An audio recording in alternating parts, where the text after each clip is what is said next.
What if I told you that God has been speaking to you your entire life, and you have been too busy to hear him? Not too sinful. Not too unworthy. Too busy. Too distracted. Too surrounded by noise to recognize the still, small voice that has been calling your name since before you were born.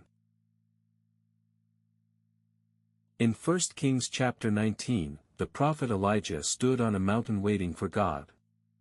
A great wind came, but God was not in the wind. An earthquake shook the ground, but God was not in the earthquake.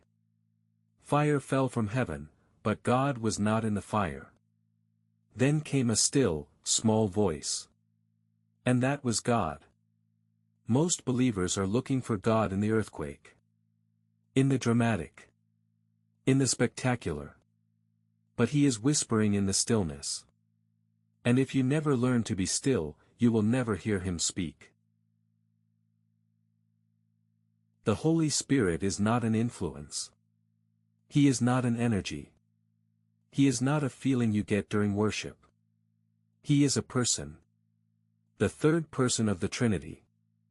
And he has a voice, a personality, and a desire to be your closest friend. Jesus said in John chapter 16, verse 13, "When the Spirit of truth comes, he will guide you into all truth." Not some truth. All truth. But guidance requires relationship.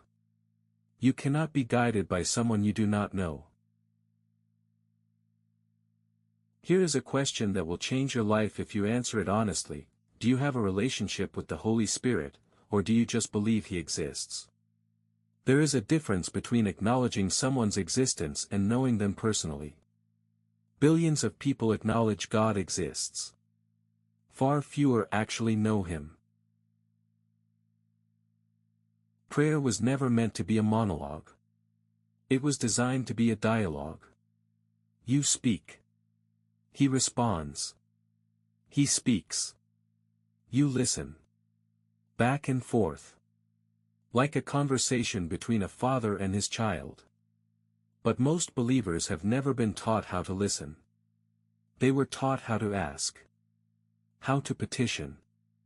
How to make requests. But never how to sit in silence and let God respond.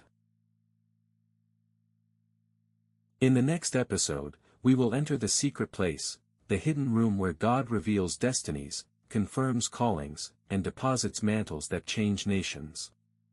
But before we go there, you must learn to hear his voice. Because in the secret place, he will speak things to you that he has never spoken to anyone else. Are you ready to listen? Divine intimacy. Learn the language of the Spirit.